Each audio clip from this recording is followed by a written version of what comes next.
there. Aloha mai kako.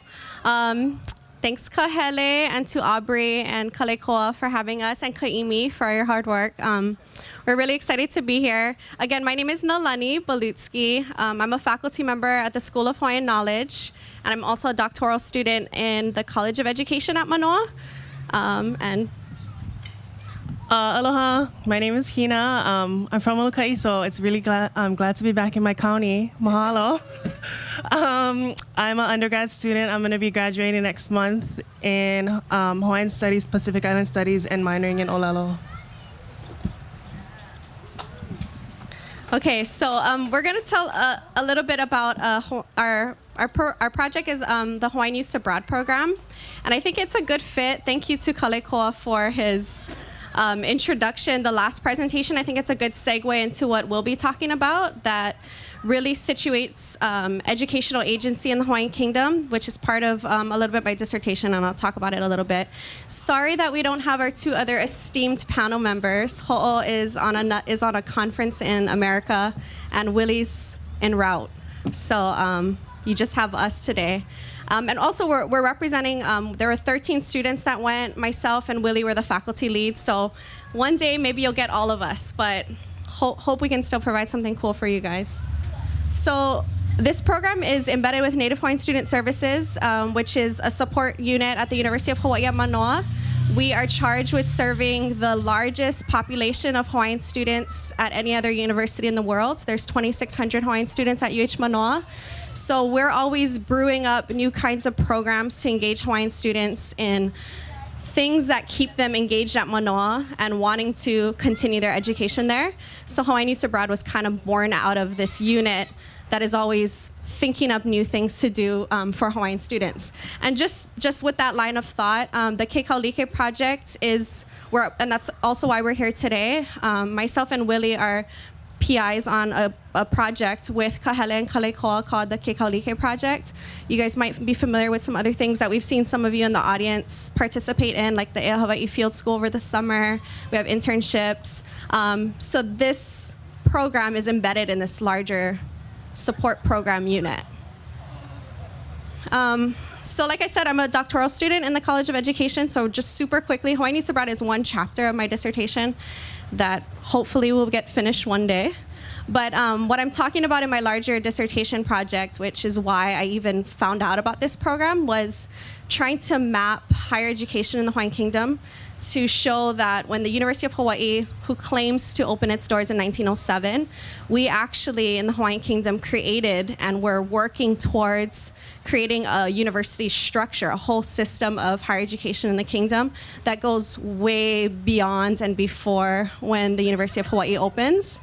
So I just wanted to, because we're in Maui, I just wanted to highlight like one person that I'm kind of honing in a little bit is David Malo there, who was the first school inspector on Maui in 1841, which right after compulsory education kind of hits the legislature in 1840. David Malo, in this report I found, and I'm kind of documenting in my dissertation, first school inspector. So there's no job description that exists before this, right? He's the first in that position. So he has to figure out what does that mean to be a school inspector. Not even in the United States did they have school inspectors and a complex educational structure. He's the first. And the first thing he does, he tours Maui. He goes to every school. He puts together this report, lists every teacher's name in every district on Maui and Lanai. He documents how many students are at each school. And what I argue is the first educational assessment created in the Hawaiian Kingdom, and maybe even before the United States, because this is 1841. And he basically puts them into like different ranking of ability, like this, so if a particular school in Wailuku with the teacher's name, and he said, this many pupils, need a little bit of help, these are doing pretty fair, and these are doing excellent. In that same report in 1841, he also standardizes teacher pay. So these are these kind of like innovations that I'm trying to track to argue that the Hawaiian Kingdom was creating all of these very progressive and innovative ways to approach education. So that's like the 2-minute version of hopefully something I can eventually finish one day. So yeah, Hawaiian Youth Abroad, we didn't just make it up. it actually was a program. So it was created in 1880. It was approved by an act that was introduced by a Hawaiian Kingdom legislator, Robert Ho'opili Baker. And then it formally lasted, the Hawaiian Kingdom supported students through a 12-year time period. So from 1880 to 1892, of which there were a total of 18 students that were in the program. 17 were Kane, 1 woman. They went to 6 different countries. And the interesting thing, so you can go to the Hawaii State Archives and they have like literally boxes about the Hawaiian Youths Abroad. And most of those boxes are filled with receipts. Like literally, you can see some random receipt for socks that one of the scholars bought in Italy in 1881. So it's pretty crazy. Like, so to say that, and I didn't come up with that tabulation. There's only one other person that I know who formally published anything about the Hawaiian Youths Abroad program. That was Agnes Quigg in the 80s. I think she was a librarian at Kamehameha, but she's passed away already. So that's her figure. So I don't know if she went through all those boxes and counted up all the receipts. So I wish I could say that I did. No, that is quite a task. So I have to, give credit to the work that was already started. I'm trying to get audience engagement, but I was joking with Hina. We have some hydro flasks. So before I show you all the 18 students who are in the program, does anybody know any of the original, any name of a scholar who participated in the program, one of those 18? Yes, Mylin Nowlin. Awesome, that's so awesome. We actually have some descendants in the house tonight. We have some Pia Nai'as. Oh, Ku'ule made it. But yeah, so I was thinking the family was gonna shout it out. So here's, these are who they are. These are the 18 scholars, the original Hawaiian Youths Abroad. And then, so those dates are the dates that they were dispatched. I don't really like that term, but yeah, that they left Hawaii and they started their program. So some were in the program for a very long time. Robert Wilcox, I think it was 6 years he was gone participating in the program. Before I go on, I just wanted to quickly, so I said that it went from 1880 to 1892, but do you notice all the dates? Everybody, and this is kind of in chronological order, everybody gets dispatched before bayonet. So no new scholars are sent after bayonet. And in fact, after bayonet, they're just, the money that they are allocating, they're just keeping them afloat, so to say, or spending money to bring them home. So what else did I want to say? Oh, you can also see that, you see the 3 in Italy together. They kind of, not all the time, but they went in little cohorts. So they'd have a caretaker that would take, so the first 3, they had a couple different caretakers over time, but the 3 went to Italy and they each studied military science, but at different schools. So Navy, these different branches of the military, including Robert Wilcox. 2 brothers went to Japan, China. The 3 in Scotland it was kind of like an apprenticeship program in Scotland for engineering. 3 went to England, and including Matthew Makalua, we're gonna share a little bit about him, who became a Western trained doctor, and he never returned home. He actually practiced in England and died there. A bunch went to a couple went to the United States. I've heard stories that they introduced surfing to Southern California residents, those boys in the program, of course they did. And yep, Maile, who you mentioned, so she's the daughter of Sam Nowlin. Here's just some pictures of them. Oh, another thing, so two of them died in the program as well. I said Matthew Makalua never returned home, but 2 died while they were in the program. Booth and Kamauoha.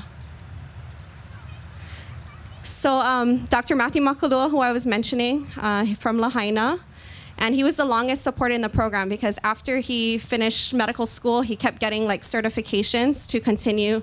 There's correspondence between him and Kalakaua, and Kalakaua is asking him, hey, can you go and study leprosy? Can you go and do this and do that? So he was the longest supported. So he was the last one to continue to receive funding in 1892.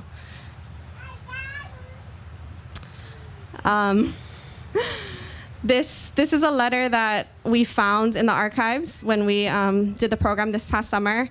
So this is a letter. So Boyd, one of the ones who went with in that Italian cohort, so he failed an exam, and it sounded like he had some other he was homesick, and he just was over it. So he writes home and he says, "I'm done. I'm coming home." And actually that letter is really good too, because this isn't his letter. This is Kalakaʻa's response. But in Boyd's letter to Kalakaʻa, he says, "Please let me come home. I'm done, even though I didn't graduate.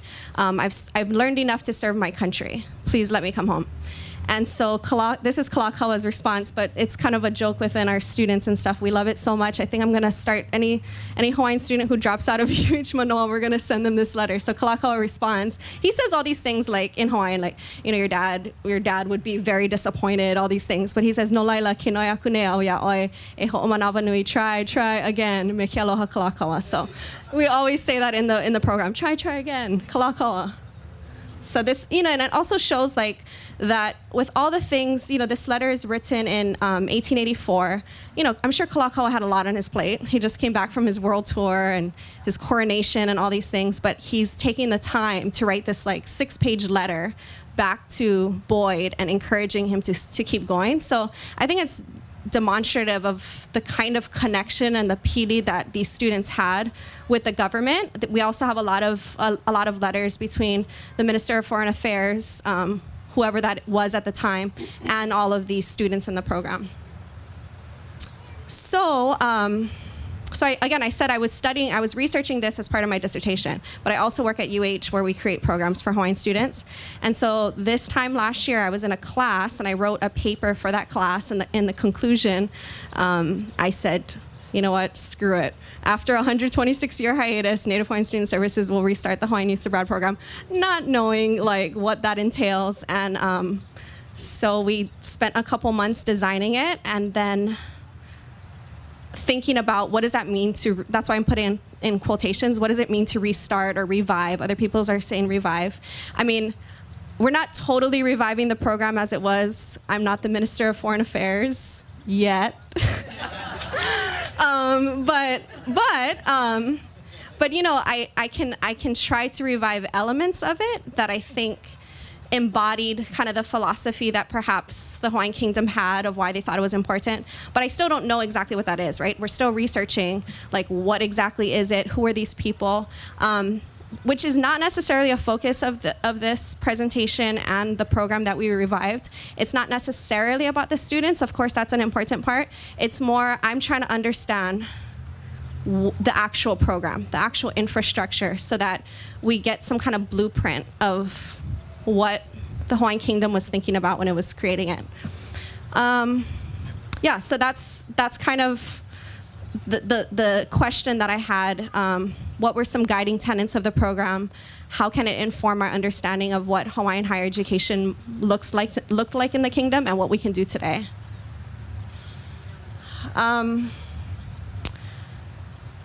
So study abroad has actually been coming to Native Hawaiian Student Services for a while, because Hawaiians are the least participating ethnic group in study abroad programs. We just don't do study abroad.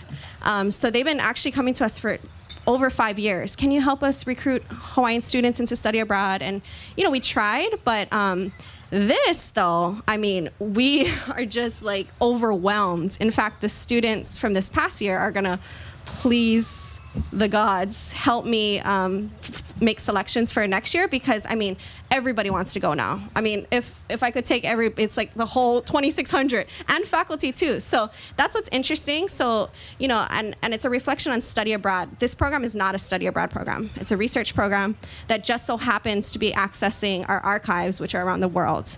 It's grounded in our history. It's grounded in what's important to us, and just so happened that we're going away. So that's an interesting thing that's kind of unfurled here. I think another great opportunity is our people were so worldly that we could actually take Hawaiian Youth Abroad almost anywhere on the planet, and there's Hawaiian things living in the fabric of cities all over the world. We had 90 consulates around the world, so we can show up in Turin, Italy, and we can find stuff in their archives that are applicable to our people, which is, so in other words, the opportunity is we can do Hawaii Needs Abroad for the next 40 years and always do something new and different. We have some readers that we brought. I'm a little nervous to pass them out. Well, I think you guys have some already, but this is just, yeah, we'll leave this here for those of you guys who want one. Please take it. I created it to kind of give context for our students. This is kind of the program we created. It was super research focused, and this is kind of the layout of the course and the program. So it focused on the actual Hawaii Needs Abroad program, the scholars, the bureaucracy, the context. I say the haters because there really were, as you see Bandit creeping in, you see narratives around Hawaii Needs Abroad that reflect kind of the threat that these Hawaiians were to this changing order. Also, a focus of the class or the program was Hawaiian Kingdom government and infrastructure, because this program was embedded in the fabric of the Hawaiian Kingdom government. So it was actually under the Department of Foreign Affairs, not education, but it kind of did play on both. And you know, our students had to know, like, you know, our three constitutions. We have to know these kinds of things of, like, for example, Maile Naulan, right, she's a daughter of a legislator. Like, those kinds of things played into, like, the program itself, so that was also a little bit of a focus.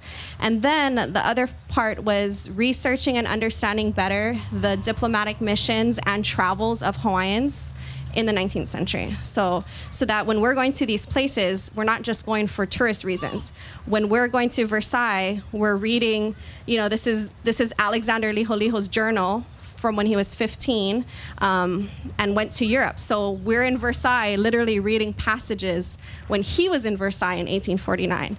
And so those were the kinds of things that, because I couldn't do this all by myself in 6 months, the students all researched a person, so they also helped bring in, you know, Pauahi's trip to Europe and what she was doing, where she was visiting, and how that might inform where we went, what we did. So these are the students we took this first year. So all Hawaiian students at Mānoa. There were 10 undergraduate students and 3 doctoral students. You can see different majors, which was really awesome. We had a pretty diverse group. And then the 3 PhD students, Kawelau Wright, she's a Maui College alumni. Wyatt Souza, he's from Kohala, and Ilima Long. They're not just any old PhD students. They will definitely be professors on one of our campuses one day, all 3 of them. They're brilliant. And that's why I selected them, because I thought that if they were going into their new professions as hopefully professors soon, this kind of thinking about programs and research would inform, you know, their pedagogy and how they might approach teaching and learning. Yeah.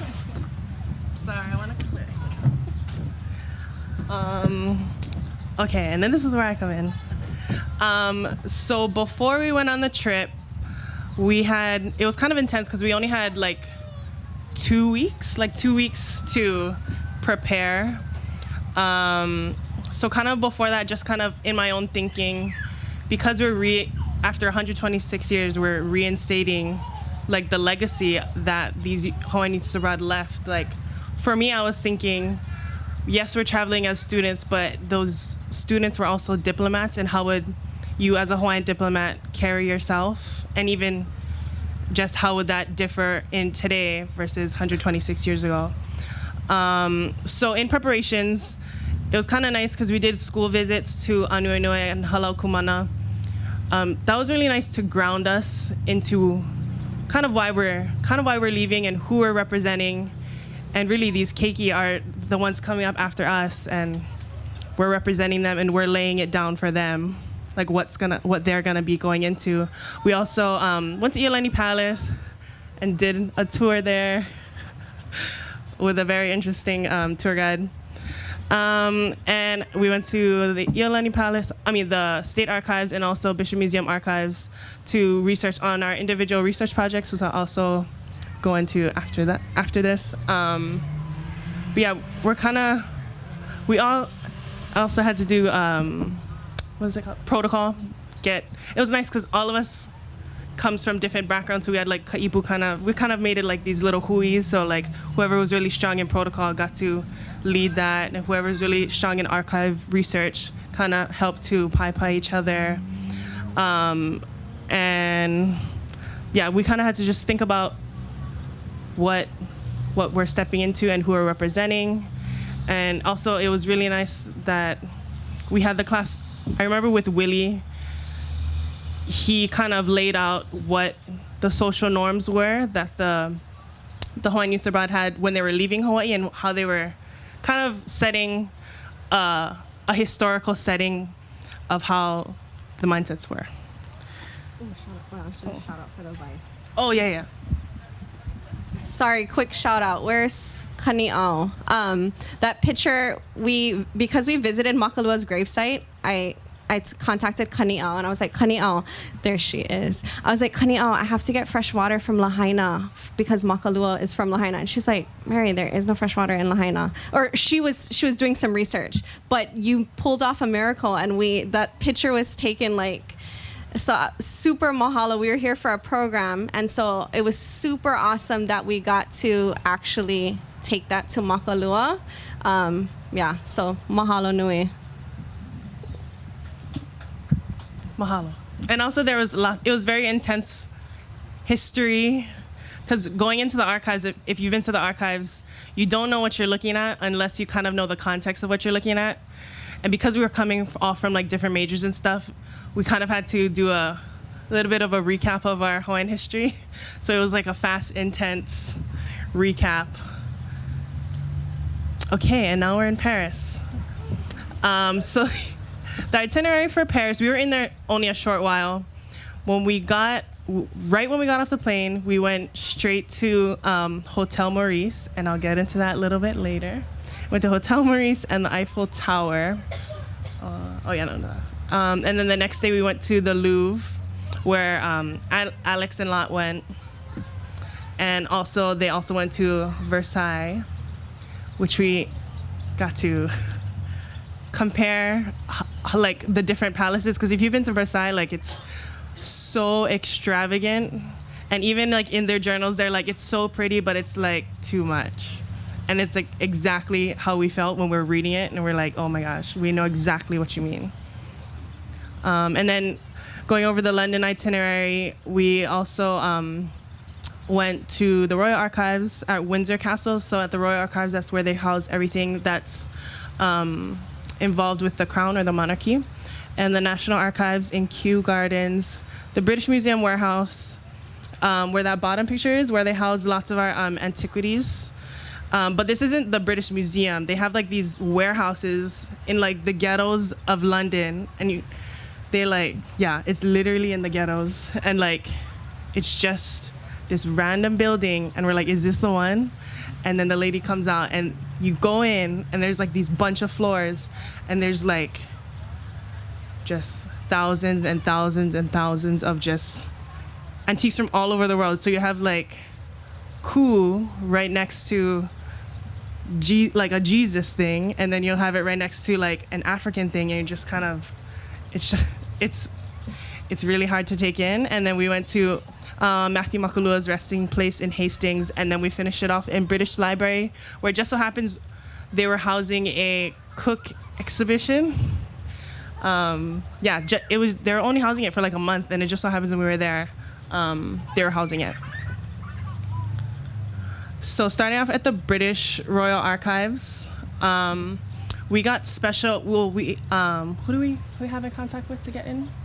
We got in contact with them because you can't just go in and be like, oh, can we go to the archives? Like, you have to get special permission. But unfortunately, we couldn't take any pictures at the British Royal Archives. And to what we know of, before we went there, we only know of Dr. Kamana Beamer, the person who wrote No Mako Kamana. He was the only other Hawaiian who's ever been in there that we know of. So perhaps before we went, there was only one Hawaiian who's got to see these documents, but now there's 20-something Hawaiians. Oh, 19. Yeah. 19 Hawaiians who got to see these documents. So housed in the British Royal Archives is Kamehameha Ekahi's letter to King George III. That's the picture that's on right here, and that's his signature. And when they brought it out, they're like, "Hey, you can't touch anything." Oh, I couldn't help myself. I had to touch. I touched it. And then they have I can't tell. Queen's Jubilee seating charts. We were trying to take like fast notes, but I think in the end, because we had like a set time to be in there and we couldn't take any pictures, and we were trying to like quickly jot down everything that we're looking at, but we kind of just decided to be in the moment and just experience them and read it all. So I had the Queen Jubilee seating charts, procession assembly showing, the seating charts and how close she was during her Jubilee. Letters from Queen Emma to Queen Victoria, a bunch of photos, certificates of the Royal Order of Kamehameha that Kalakaua gave to British diplomats. And then it was actually cool because the guy who was the head archivist guy, the royal archivist, he actually brought out Queen Victoria's diary to show us what she wrote about Lili'u them. So it's kind of cool that we not only got to see like our corresponding letters, but he was like, "Oh, let's bring out Queen Victoria's journal. It's right here." And like we got to look through their stuff, what they said about us. And hopefully, he said that he was gonna digitize them and send it to us. But we didn't get it yet, and I'm writing another email to him. But yeah, those documents that are only there. So I think we did a really good job in convincing him to do it, and he said he was gonna do it. So hopefully soon we'll have those documents out so that everybody can use them. Here's a couple of pictures from Windsor Castle. In the top, what is this, right? Left. Right? In the top right. The 4 people in the front, those are the royal archivists. They were super olu. It's kind of weird, like when you go to like these places that hold things that are so precious to us. Like for me, I wanted, like when I was going even to the to British Museum, like I wanted to not like them just because like they're housing stuff that's your kupuna stuff, and I didn't want to like them, but they're so nice, and I think that was like really humbling for me to have to experience that. Because even what Dr. Julie said, she houses our artifacts at the British Museum, and when we got there, the first thing she said was, I don't understand what you guys are gonna feel, but I just want you to know I'm gonna talk to you as a person and not as an institution, because I don't agree with everything that this institution does. And I thought that was so awesome to hear from her. And then this is at the British National Archives in Kew Gardens. So some of the documents so at the British National Archives, they have so much stuff. Like what we even went through, like doesn't even barely scrapes over the surface of what's in there. So I kind of made it like a personal goal of mine to go back and try to digitize everything to bring it back, because there's so much stuff that they have over there that can change so much scholarship back home. So as Kumukalikoa went over, they have over there the Anglo-Fango Proclamation, so pretty much our Declaration of Independence, the British legation communication on the restoration of the Queen after she got overthrown. So in that communication between that, it was interesting. We kind of found a Lili'u assassination controversy. So with that document alone, like that could already change so much scholarship. The Queen's letter of protest, and this is just like a quick overview of like what we found. The Makalua British citizenship application. It was so great because when you go in, they have all the boxes set up for you. And Kamuela, she distributed it like, here, you get this file, you get this file, you get this file. And we just sit down, and Kamuela opens up his first packet or whatever, and he was like, "Oh, is this the Anglo-Franco Proclamation?" And we're all just like, we lose it. Everybody starts crying.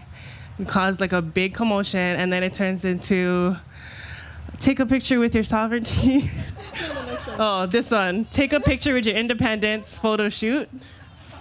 And it's such a powerful feeling to literally hold in your hands like your sovereignty. And it was funny though, because when we came outside after we took all these pictures, we came outside and the security guard was like, "Oh, like what are you guys doing? What are you guys researching?" And we explained everything. And after he was like, "Oh yeah, you know you're not supposed to take pictures in there, but I just saw you guys crying and going crazy in there, so I just let you guys go." He was so cool. And this is us in the National Archives in the front. Yeah, they have so much stuff in there. They had like Japan's protests of our annexation in their newspapers. They have like all kinds of stuff in there. They had maps. They had even in they have them in these books. They even had some stuff about like with Tahiti, and it was crazy because I found my Tahitian kupuna in there, and I was like, I'm in England, like with these 2 lines, like it's just crazy. And then this is when I'm super thankful that, Dr. Makalua, his final resting place is in Hastings, and it's like 2 hours out from London. But I'm so happy that Nalani no, we're gonna go see him in Hastings. So when we got off the train, the mayor of Hastings is like waiting right outside for us.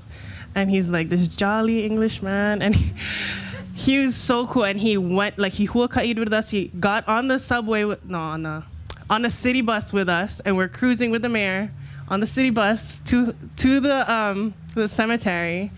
And they have it all set up. The ladies who run the cemetery cleaned up his grave, and we got to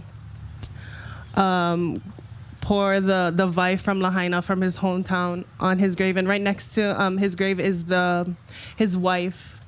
And I was talking with the mayor, and he said that he was saying thank you to us because Matthew Makalua meant so much to them in Hastings. Like, he helped the community of Hastings so much. They said that his nephew, Matthew Makalua's nephew, didn't want to be a doctor because he said that his uncle didn't make any money because he never charged anybody money to heal. So yeah, that was really special. And like on this whole trip, like I think we cried like every day. Like it was kind of a lot to take in. I think even now, like everybody's still like processing how to not move forward, but because we got to go on this great opportunity, what's gonna get put out from it. And then during our travels, we each were assigned a day to write a blog on. So I'm just gonna pull up the blog real quick. This one. So we'll play that video after. We have everybody researched about their person or about the day and wrote like a really long blog, but it's really, really awesome to read because as like Lot had a journal, Pauahi had a journal that they were constantly writing about during their journeys, but here we have these. So we digitally did our journal during a blog. I mean, and some of us had journals too, but it was nice that we got, like, as we're going, people got to track us and what we're doing. How do you do it? Where is it? This one? Okay. And then our filmographer, what is it? Photographer? Ani Kuchang made a video that we're going to play at the end. Oh, is this you? Yeah. Okay, so some of the things so we spent a lot of times in archives, both in the Hawaiian Kingdom and abroad. And before we left, I took the students to the Hawaii State Archives, and most of them, it was the first time they were in an archive ever. And it was funny because a couple people even, they bring the documents out. They're like, is this the actual document that Ha'alilio wrote or whatnot? It's like, yes, this is the actual document. But one of the interesting things that I wanted to point out, Hawaiian Youths Abroad was only possible, this is what I'm arguing, in 1880 because the Hawaiian Kingdom and Hawaiians had been traveling for so long. we've been creating diplomatic networks and across the globe for decades. You know, we tend to forget, I mean, Kamehameha II dies in England. Like, that's how long, you know, we were sending delegations there in the 1820s, even before Ha'alileo. So we have this long history and relationship. When you research about Hawaiian Youth Abroad, those folders I was telling you at the Hawaii State Archives, so these are just some examples of the things that I wanted to expose students to as well.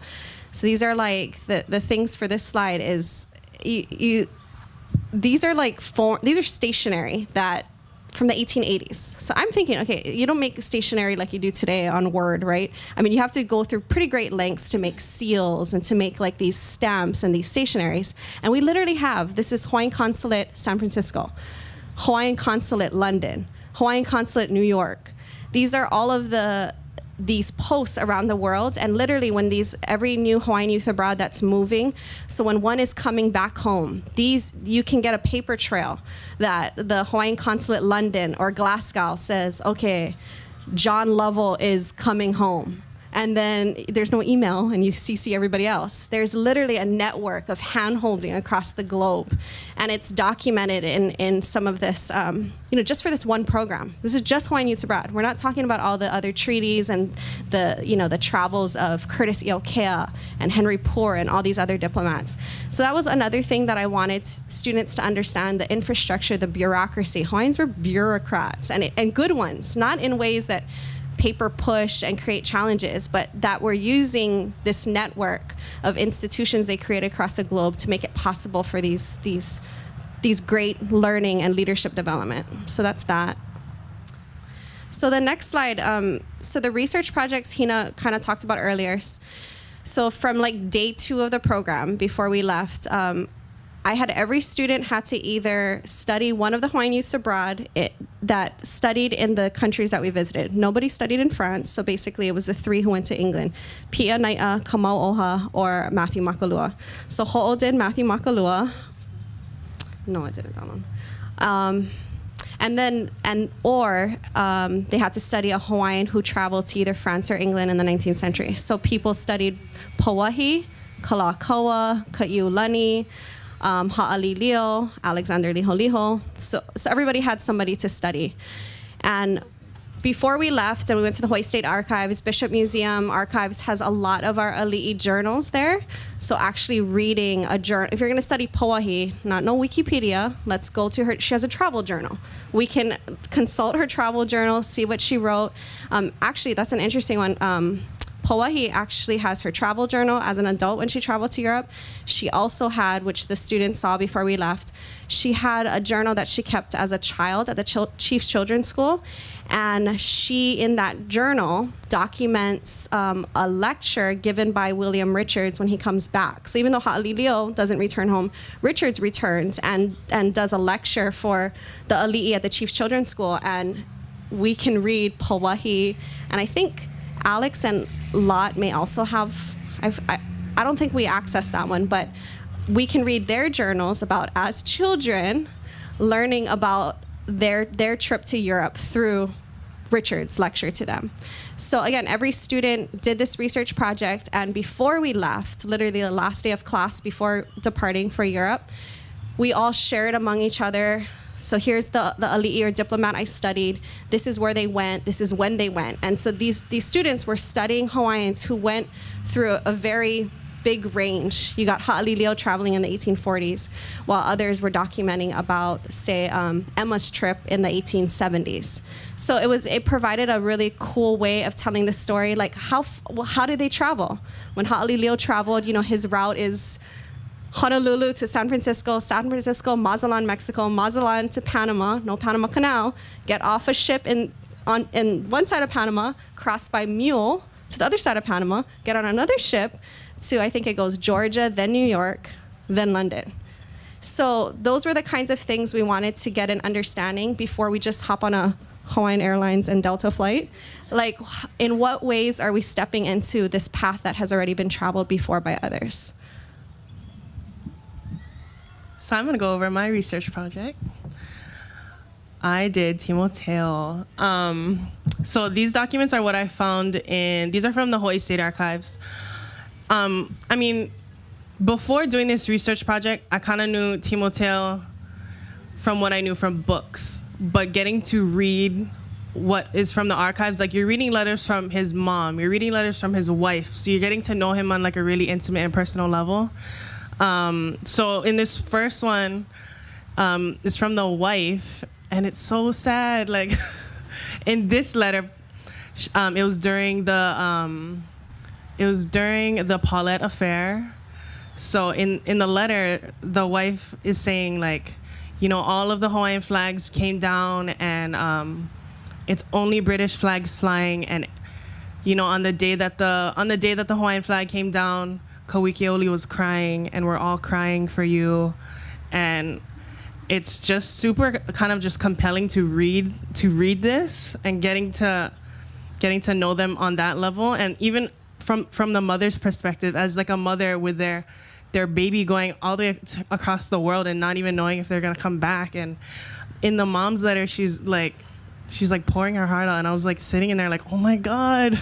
And then even in this last letter, on all the way on this side, this is after Timoteo dies, and after Timoteo dies, like the kingdom just gets flooded with all these letters from like all over the world, like saying like, we're so sorry for your loss, like from France. They even got a letter from the American missionaries that were in Hawaii saying, we're so sorry for your loss. And it was kind of crazy, like reading all these condolence letters, and you kind of just get a feeling not only today how we feel about Ha'alilio, but how much of a loss it was when he didn't get to come home.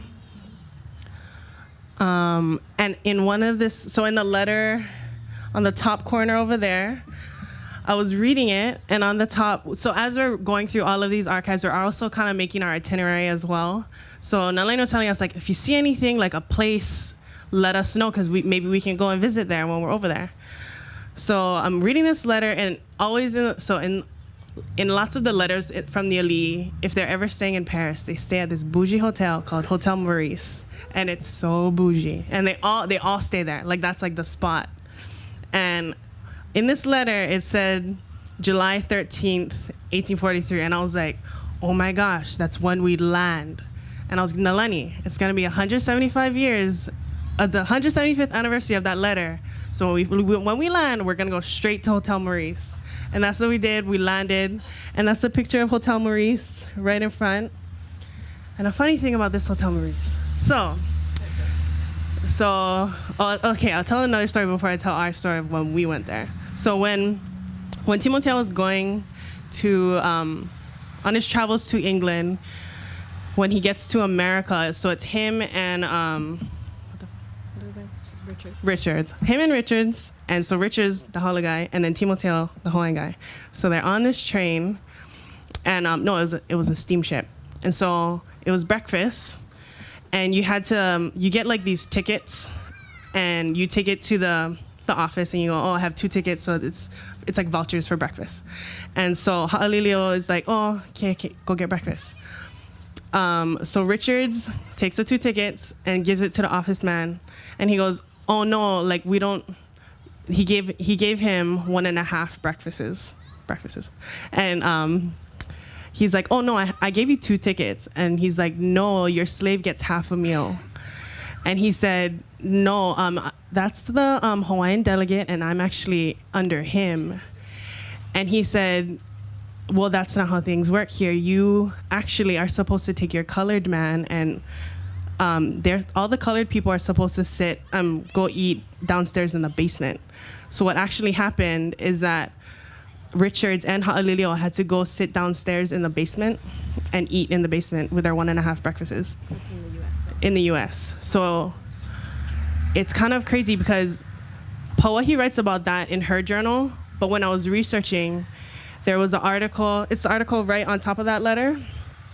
The New York Tribune wrote an article about it, and they're kind of reflecting on their own social norms, and they're saying like, how can we treat a diplomat that is brown like a slave when we treat every other diplomat like royalty?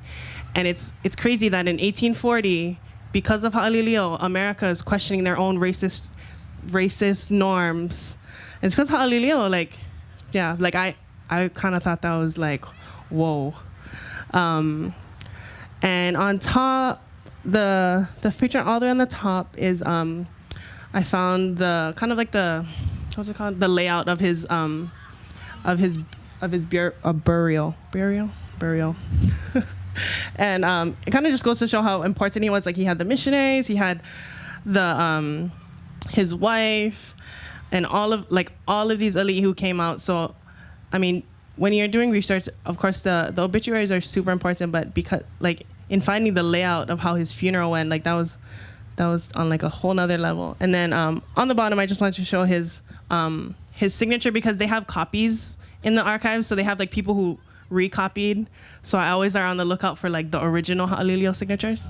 So that's his original one. So if you see the signature in a different font or a different like a different style, that's not his, but that one is his. I'm gonna wait till Kaleko gets a picture.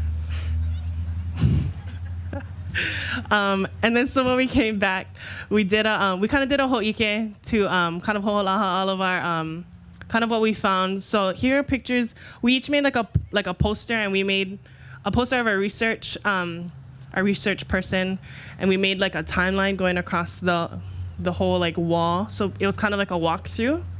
And these are just screenshots of the of everybody's research posters, and it was like a super awesome ho'ike. We kind of made it like European themed. We had like crumpets and tea, and yeah. Bougie. Yeah, and here's the posters.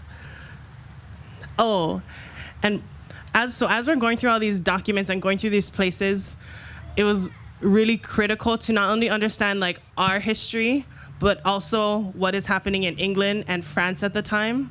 Because like we'll be going through Versailles, and I was like, oh, I don't know who like Louis is, and it was nice because Ilima put together like this comparative poster of what is happening in each country, and it kind of like puts together, like brings the whole picture together on why things were happening, and when we're in the archives, like what was happening here, which made this letter happen here.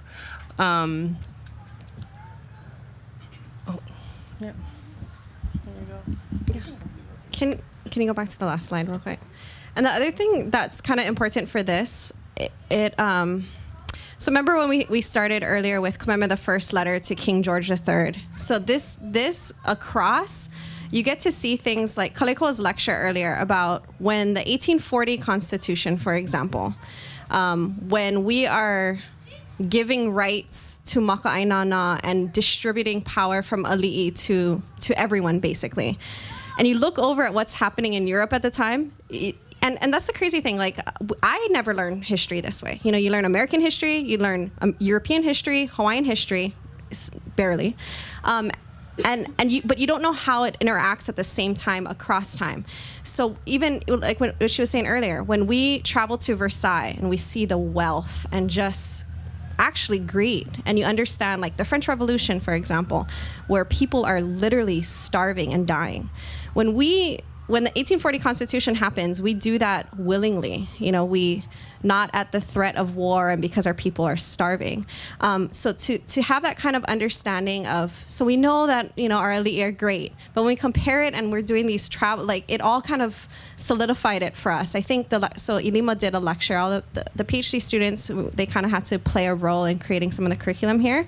So her contributions was significant for us while we were there, understanding how Hawaiian history and European history and what that means for like those stories that she's sharing of Ha'alilio and others. Alexander Liholiho and Lot even talk about in 1850 on their way home it's either in Alex's journal or Lot's. They're in the United States on the way home, and they're waiting for Dr. Judd, who's in a meeting in Washington, D.C.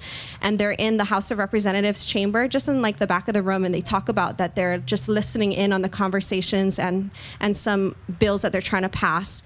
And they make a note, just super, their journals, you can tell it was an assignment. It's not like this heartfelt, sometimes pouring out of emotion. It was like just to document their trip. And I believe it's in this one, in Alex's journal. And he says, you know, we're in the back of the room and they're talking about a bill on slavery or some kind of update for something about slavery. And you're like, oh my goodness, here's this 15-year-old who's going to be a future, you know, who's going to be a mo'i soon, and he's on this diplomatic training trip, unprecedented, you know. Nowhere else in the world are they sending future leaders of their country around the world to study and learn, right? And I wonder what he's thinking when he's hearing another country talk about that kind of treatment and their own experiences of perhaps being perceived in that same way. So that's why I think learning in this kind of way is like super. It even builds up that narrative of how exceptional the trips of, you know, of our elite and diplomats were. Yeah. Okay, you go to the next one. This is just a start, and I'm glad that. Thanks for allowing us to do this, because I think this trip, like, even in my construction of it, I didn't know what was on the other side. You know, every day, the kinds of things that came out. There's so many things we can take from here, and we're practicing. You know, we're practicing how to like present it to our community too, like of what we did, what's next. But here's some of the things that we put this all together about like what is this narrative that we're constructing about Hawaiian Youths Abroad and what it could stand for. So one is. Like she was saying, those experiences that like, oh, you didn't talk about it. Sorry, go ahead. Kalamai, I forgot my story. Okay, so remember the Ha'alilio kind of racist story? Okay, so I was so excited. We get to Paris and we go to Hotel Maurice and I'm flipping out. We're all flipping out. And then we're like, okay, let's go in the lobby. So we walk into the lobby and so we're looking around. There's like gold everywhere. We're not even in there for 30 seconds, okay? And they're like, are you a guest here? And we go, oh no, like we just wanted to come and look. And they're like, hey, you need to get out. And we had to get out. And I was livid, because I was like, we traveled like from the other side of the world to come to this hotel on this day, because Timoteo Ha'alilio was here on this day writing a letter in your freaking hotel, and you just kicked us out. I was like livid, but it was kind of just it was a learning lesson for me, because on the first day, it was kind of just like a kick in the face, like, oh, you're not in Hawaii anymore, girl. Like, this is not your territory. So I was like, oh. But yeah, like, we kind of got to experience kind of almost the same thing that Ha'alilio, like, had to go through. And yeah, that was a great start.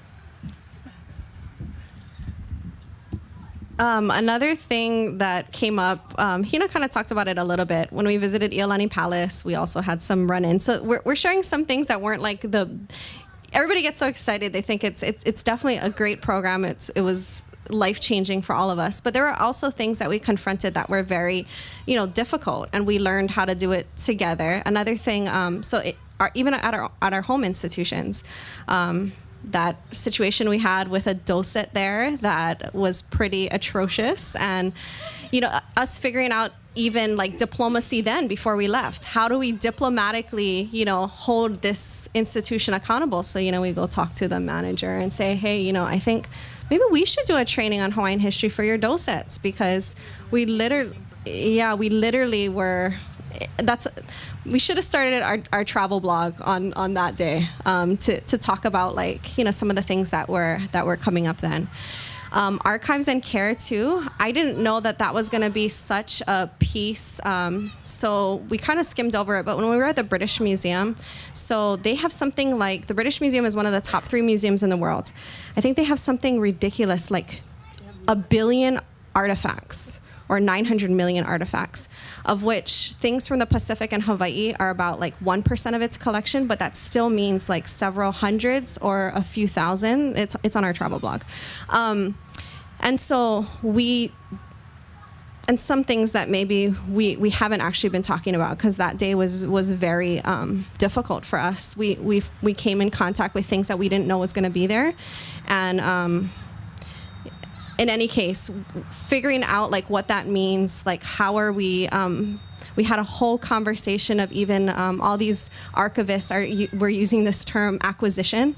Oh, we acquired, when they introduce an object, they're like, this was acquired from this on this date. And so finally we're like, we keep hearing this word acquired and acquisition.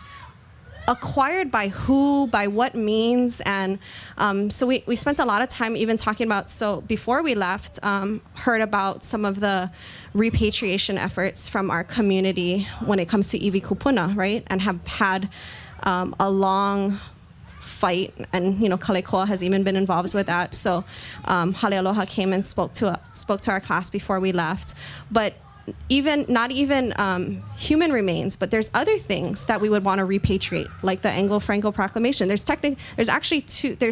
I heard from Lorenz just this past week. Actually, there's 3 copies of the Anglo-Franco Proclamation. There was the British copy, the French copy, and then one that doesn't have the seals, but that's the one that's in the Hawaii State Archives. And they actually brought it out yesterday. Ron Williams then for the Lāku ʻokoʻa celebrations at Hawaii State Archives yesterday. So 3 copies. We saw the one that was in England, obviously, but there is a French one. So like the columns that have I think English and French, so they're swapped for the different copies. But anyway, so the conversations about, and she talked about it earlier, like our first reaction is we want to repatriate everything. We need to bring all these things home, right? But the irony is like, to where? Like, I mean, we have to have a conversation. Is the Hawaii State Archives or other institutions like, in any case, that it's a good conversation to have, because some of these places, like the Royal Archives, we actually, by the end, like she said, we were so grateful for the care they put, and like we don't have those kind of facilities that they do. So hopefully there will be a day when we build our National Archives to look like, some of the things that they put into the care there. But yeah, these are the kinds of things that we've been thinking about, and we hope to continue to talk about it. If we brought our larger group here, you can see how all of them, Hina's graduating this semester, but all of our cohort, whether it's Wyatt, who's been integrating some of the things he learns now into his curriculum, teaching English literature for Hawaiian students at Mānoa. So we're still building it out, and yeah, we're gonna end with a video that Aniku Chong, who's our photographer, he's speaking of the brilliance of all our students, so he's a art and Hawaiian studies major, undergraduate student. So he put together this video that we'll just share with you and then open up for questions.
You guys have questions? Yeah, sure. I wanted to find out more about that assassination or the. I think I took a picture of it. Oh.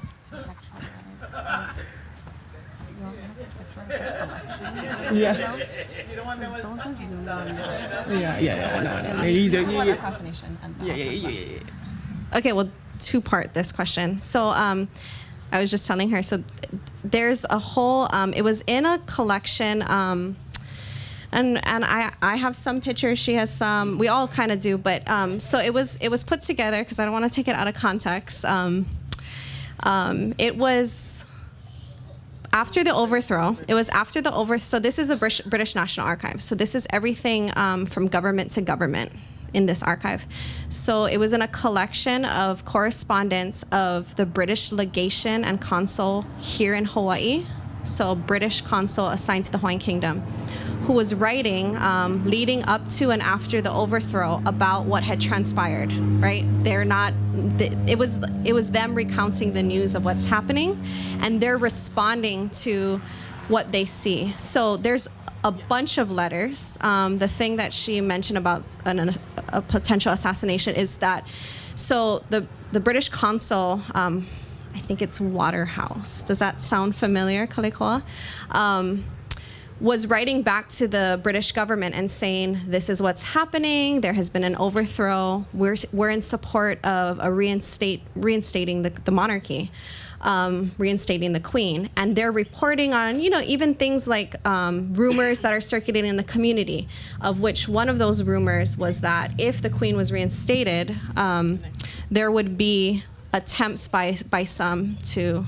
There's a lot of things going back and forth. I mean, you can fill into, but it's huge. I mean, you're talking. It was in a binder that had all of these different letters from different people talking about what's transpiring. There's no CNN. This is their version of all trying to fill in the pieces to reporting back to the British government. It's a whole dissertation in and of itself that needs to be done. We were literally there for one day. Kawelau stayed a little longer as well, and we were trying to desperately but that's also why the context of understanding who are these people, who's Waterhouse, who's these British consuls here in Hawaii, to put all these pieces together. If you want to add anything.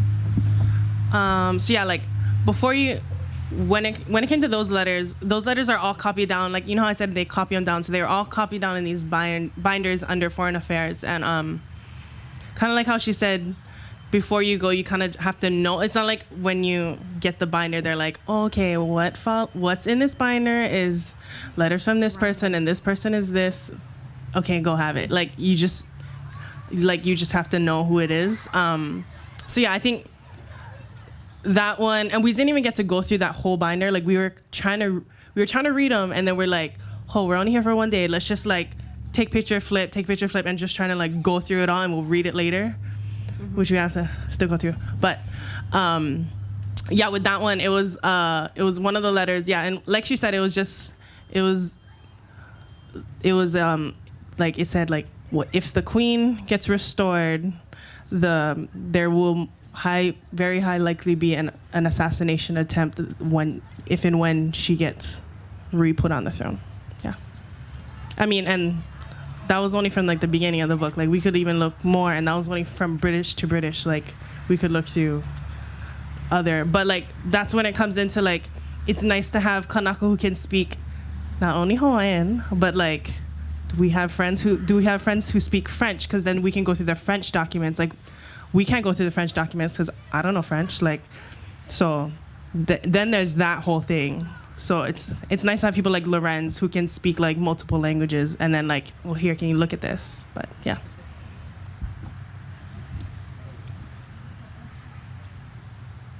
And then the letters from Halilu's mom and wife. I was just curious, like, because the archives have all these letters, just how did these letters even end up in the archives? Was it Williams that kept these letters, and then was there a process where any letters that was given to diplomats where you had to give them to the Patlan? I'm just kind of curious how these letters ended up Well, I mean, so all the ones from the like with Ali'i were there. I mean, that's like another good one because there was actually one letter from Kauikeoli to Timoteo when the whole Paulette affair happened, and he said, "You guys better like succeed in your mission, like get it done." And I was like, "Oh, the pressure!" Like that was like, "Oh, like you literally have your whole lahui like you have them on your back and you have to succeed." And your king told you better succeed, so you gotta succeed. But yeah, that was just like a little tidbit. But when it comes to the Hana Hupa letters, I think, do they just give them? I'm not too sure about that. Yeah, do you know? Like your questions are so good because we're not archivists, so a lot of these we were learning too. But what some of the things we figured out, even let me add to that first question a little bit too. Like Hina was saying, the different archives, when they put these things together and create finding aids, most times it doesn't come with explanation. You might get a Foreign Office folder that's in chronological order from literally dozens of different people. You don't know. It's not like they put like an email thread, right, where you got the original and who's the response. You got to craft these things together. And when we're only in these archives, this Hawaii Needs to Broad was just meant to give students an exposure to the world around us, to get an introduction to archives. Unfortunately, we never knew that we were going to find the correspondence from the British legation here back home. But we did. We interacted with those documents for maybe an hour max. So that's why I have hesitation to respond to what that was about. We don't know. That's why we need to have way more Hawaiians going to these places, getting this information. That alone is a dissertation. That would probably require one person spending months there. Or that's why, like she said, we literally, on my phone, I have hundreds that I took and I haven't had the time to go through it, but just as some context, that's how archival research is. It's messy, it's complicated, but the exposure, look how much we discovered in just a single day. But for your second question, what we've come to understand about some of the process, because, sorry for keep referencing the version today, but it seems like most letters, like say Robert Wilcox writing a letter to Kalakaua, home, it seems like most times they'll write 2 or 3 copies of it. So they send one to Kalakaua, they keep one for themselves to remember what they said, and then they might CC the Minister of Foreign Affairs. So if that answers your question a little bit. So sometimes we might find a letter, we might find the copy. So the Hawaii State Archives, yeah, and it depends on the archives, exactly. And maybe even on the correspondence. So maybe an archive has that practice, but maybe that a particular sender only had, or who wrote a letter only had time to write one in haste, and just sent the one and didn't retain a copy. It's all of those things. So again, it's very messy. It's not uniform, but that's a little bit of some explanation of how that happened. I think over time they probably got better at it, because Hawaiians are such bureaucrats at the end. It was in a good way. So every correspondence, they totally made copies, but not Xerox machine, writing it out again. And so even the things of what is the original. So I don't know if that answers your question completely, but.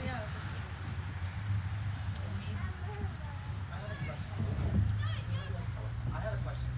How did you guys, or how are you folks handling the Iolani Palace thing? I mean, you guys didn't just drop it, right? You guys can't just drop it. Pressure. So much Okay, so yeah,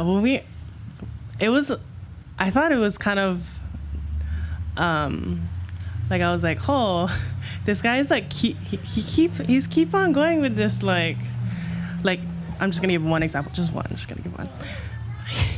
When he was describing Kalakaua in the Kalakaua room, he was like, oh yeah, and this pagan, and I was like, oh, and you have Willie in there, and you have Kawelau in there, and Kawelau was just getting all nuts, and I was like, oh, and it was kind of cool to see our kumus in action, in real life situations like this.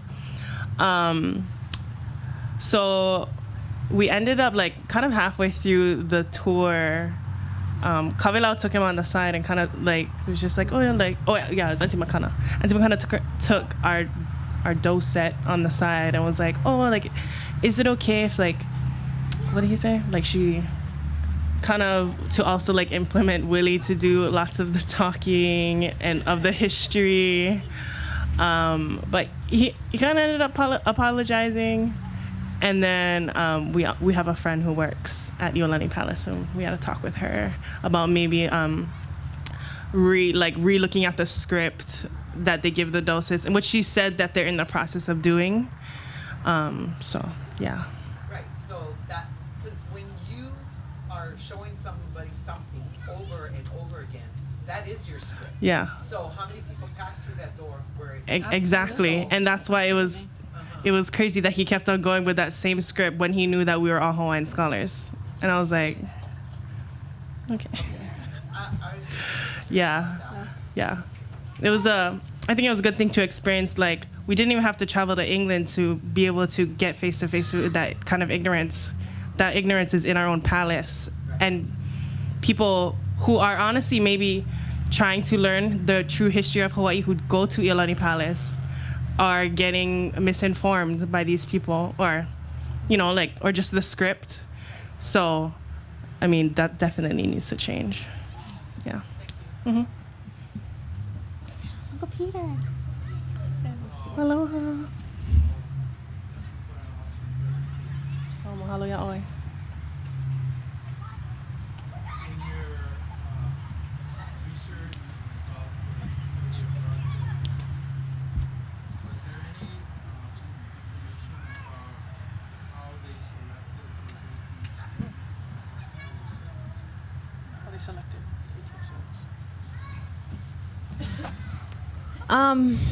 I'm still piecing together a lot of that because most of them seem to be six out of the 18 went to Punahou, which is surprising. It's making me think differently about Punahou.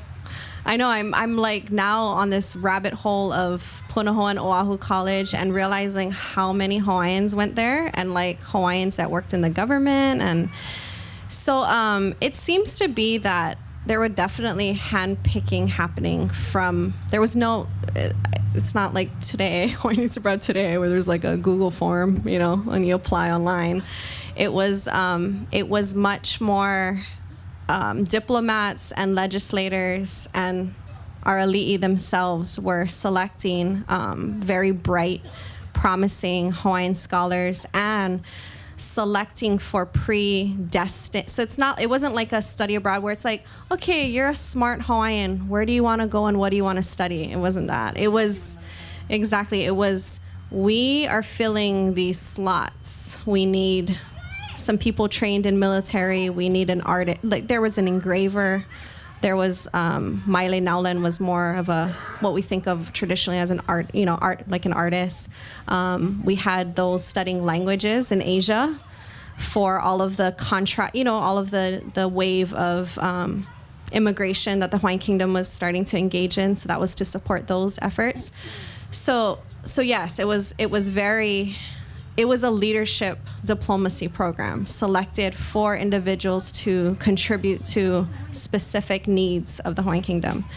But actual selection of like, how did Pi'anaia, or Kapena, or all of these actual scholars, it seems to be that they have already existing connections and were already. But some were very young when they were selected too. So it seems to be a combination. I'm still understanding it. There's a lot to learn about this program, so it's in process. Uh-huh. What's your timeline on finish? No comment.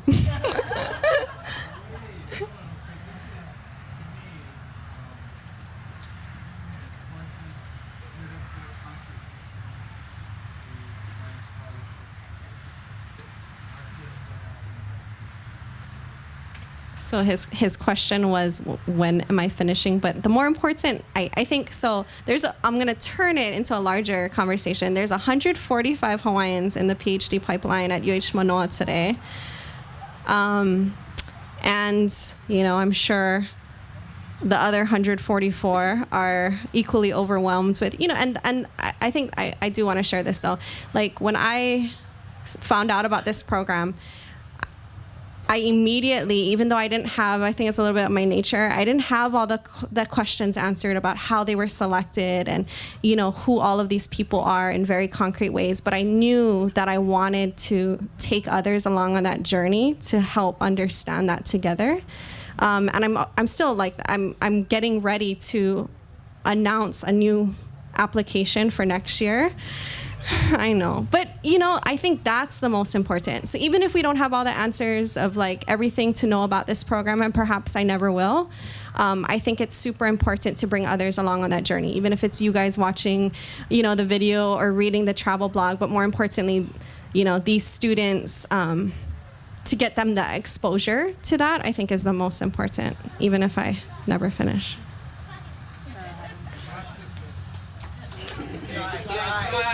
Try again.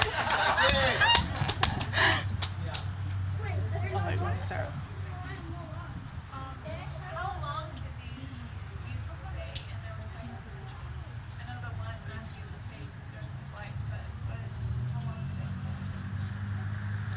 they stay? That varied too, because so Maile Naulin was one of the last to leave, and she returns within I think a year, because Bayonet starts defunding the program essentially. But Wilcox was there for 6 years or 5.5. Makalua got supported in the program for 12 years, so it was a total range. But they were long-term, and that also speaks to, again, you can't get on a Delta flight. It takes how long just to get there. So these weren't our version. Our version was 12 days, So that's most of them were very, very long, except the ones at the end, because they were cut short because of the Bayonet regime changes attempt to basically defund it. And I argue that it's because they were threatened. By the time Bayonet happens and they're trying to defund Hawaiian Youths Abroad, Robert Wilcox is in the legislature. So he's an alumni. He's already returned and is serving in the legislature alongside the ones trying to defund the program. So that opening, the title of our presentation, No Use Half Educating People, is actually from a quote from a legislative session that Wilcox says that's Wilcox's quote, in response to those wanting to defund Hawaiian Youths Abroad, and his, which is so amazing and ironic that he's an alumni already serving his country, putting back his return on investment to try to keep the program going. And we all know the history of what follows, with the Wilcox Rebellion. And also, he had other alumni in the program with him. That's a whole nother part that I wanted to focus on, the student experience in this presentation instead of, but I have a whole thing about these alumni that returned home and the kind of contributions they immediately started implementing in service to their country, but also the kind of story of there's some sad stories too. You have these individuals trained to be leaders of a country that they're proud of and for every reason they should be, and then look at what they return home to, right? In a very tumultuous political and social landscape. And some had really difficult, the Boyds and the Pianaitas are a wonderful story, but there's some of those Hawaiian Youths Abroad that we don't know their names as well. It's because they had some difficult fates that I would argue is because of the very sad reality that they come home to in stark contrast to what they were being prepared to do. So, but yeah, sorry to not end on that. I don't. So the program is you go out, learn stuff, come back, and then you put in your time. Kind of like the apprenticeship, get your journeymanship, come back home, right? Yeah, essentially. And The only guy that didn't was the doctor. Well, but even his story, Ho'o helped piece together some of that story too. Makalua already is still being supported after bayonet transpires, right? So his communications, all of these scholars are writing home through the Minister of Foreign Affairs directly to the mo'i, and then after bayonet, they're now corresponding with a different Minister of Foreign Affairs who is not supportive anymore of these individuals. So I'd argue that Makalua always intended to come home. We have a decade of letters home that he was studying things to be in service to his country. Even when he marries and starts a family there, he always intended to come home. And the sad thing that the Hawaiian Kingdom kept appropriating money for his return voyage. But when things start going down, and I have a letter from a family member, actually, I think it's his grandson, that is in Bishop Museum, and it's kind of undated and unsigned, but it seems like he didn't come home because basically, essentially, he didn't have his country to return home to. So even Makalua, always intended to come back and serve his country.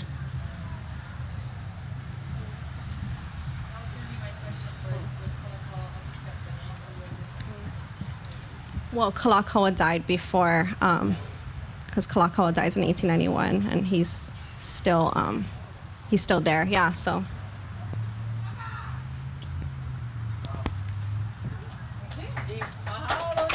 Mahalo.